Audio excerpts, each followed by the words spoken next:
The request made by the SEC for an interlocutory appeal, which is synonymous with an accelerated appeal, was turned down by Judge Torres just a few hours ago. In addition to that, she went one step farther. She absolutely tore the SEC a new one, berating the Coles and making it perfectly obvious, even further, that XRP itself is not a security. She even went so far as to call it a fraud. She elaborated further on.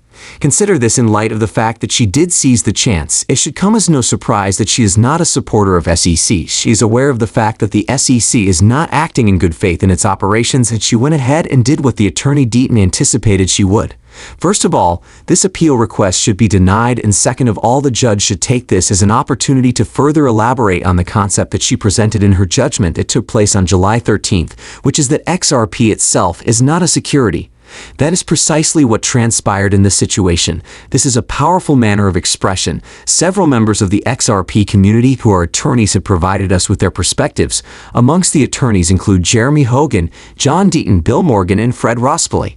An attorney by the name of Fred Rospoli makes the observation that at least one item in particular that Judge Torres had to say was something that she was not had to say but just wanted to say.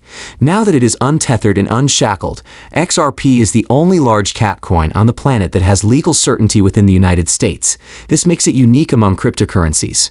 What do you believe is going to take place in the upcoming events? This is not a rhetorical question. Please share your thoughts with me in the comments box below. Nevertheless, if I had to guess, I'd say that it's going to be outstanding. Following the publication of this piece of news, the blockchain bakery only published a post in which they said, "Oh, snap." Additionally, that was reposted by John Deaton. Attorney Deaton responded to the email from the court by saying, "Yes, I just got it." The plea for an interlocutory appeal was turned down by Judge Torres, another defeat for SEC. A very brief examination of her request reveals that it cannot be changed in any way, and the evidence that was provided by XRP holders does indeed make an additional appearance in this ruling in her findings of fact that she relied on. I have been adamant during this entire discussion that her conclusion is justified by the evidence presented. She claimed that she has never implied that no digital asset can ever be a security that was sold on an exchange. Rather, she stated that XRP in this instance was not a security and that the SEC did not prove that any XRP was acquired for the purpose of speculating, despite the fact that some XRP was purchased for that purpose.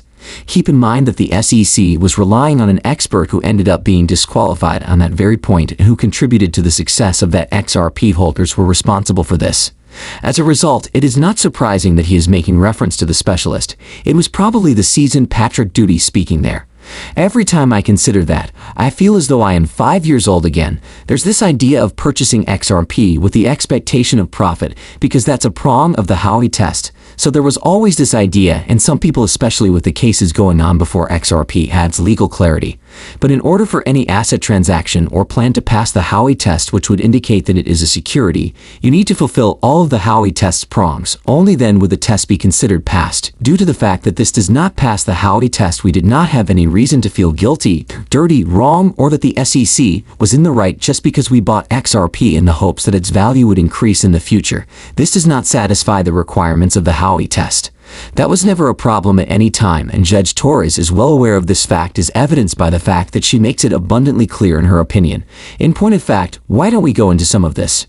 Jeremy Hogan, who is also an attorney, has written the following post. He stated that the application for an interlocutory appeal filed by the SEC was denied, which indicates that the case will either be tried in April or it will be dismissed.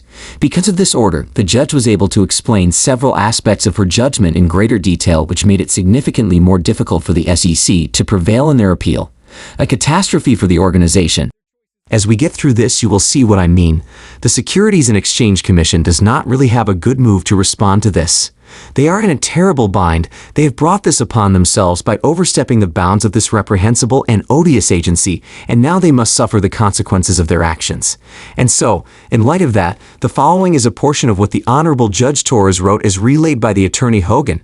This is exactly what he was referring to before. The following is what Judge Torres had to say about it. In this case, the SEC has not presented a clear legal issue that may be decided in a brisk and straightforward manner without the need to examine the associated record. The majority of that, as you can see by looking at it on the screen, is written within quotation marks. This is due to the fact that fulfilling that condition is a prerequisite for filing an interlocutory appeal. This is not an ordinary appeal, rather it has stricter requirements. And it is abundantly clear that this need is not met here. The judge then begins their statement. On the other hand, the court looked at the totality of the circumstances surrounding the various transactions and schemes involving the sale and distribution of XRP that were carried out by the defendants. In the end, the court concluded that the programmatic sales and other distributions were not considered to be sales of securities, whereas the institutional sales were considered to be sales of securities. In order to accomplish this, the court reviewed an exhaustive, highly contentious factual record as well as thorough expert reports.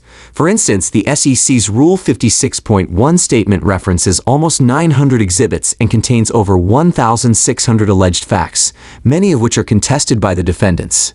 In light of the fact that there is not a purely legal point at issue here, her argument might be summed up as follows. Even though she'd done everything that was expected of her, the SEC is still attempting to get away with anything despite the fact that they are a bunch of whiny little babies, and Judge Torres is not going to put up with it. I'm not exaggerating when I say that the person in charge of the SEC is so very problematic. It is quite difficult to believe that these are real people, and then Judge Torres also added this. As was mentioned earlier, the order did not hinge on the fact that programmatic sales were sold to regular investors through secondary market transactions. Instead, the court came to the conclusion, after considering all of the evidence presented, that an objective, reasonable, and rational buyer would not have been persuaded to expect profits from Ripple's efforts. What do you think of that? I'm going to assume that you bought XRP on an exchange. Is that correct? If you did, which is exactly what I did, then we weren't depending on Ripple at all. Take note of that. I guess I'll have to bite the bullet. We were well aware that this situation had never constituted a problem of any kind. In contrast to Terraform, a rational programmatic buyer would not think that proceeds from the sale of all XRP would be put back into Ripple and the XRP ledger, so producing more profits for all holders of XRP. This is because such a scenario would not be consistent with how the XRP ledger works.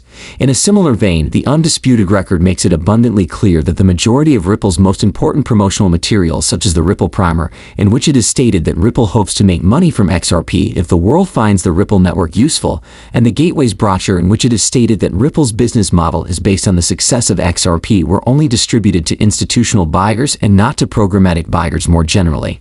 In other words, the court came to the conclusion, after conducting an in-depth analysis of the extensive factual record and the expert reports, that the programmatic buyers did not have every bit as good of a reason as the institutional buyers to believe that the defendants would take their capital contributions and use the capital to generate profits on their behalf. This was the conclusion reached after the court conducted an in-depth analysis of the extensive factual record, and this led to the judge's decision. Guys, I know all XRP are really happy with the judges. If you know this decision made your day, comment XRP in the comment section. Thank you for watching.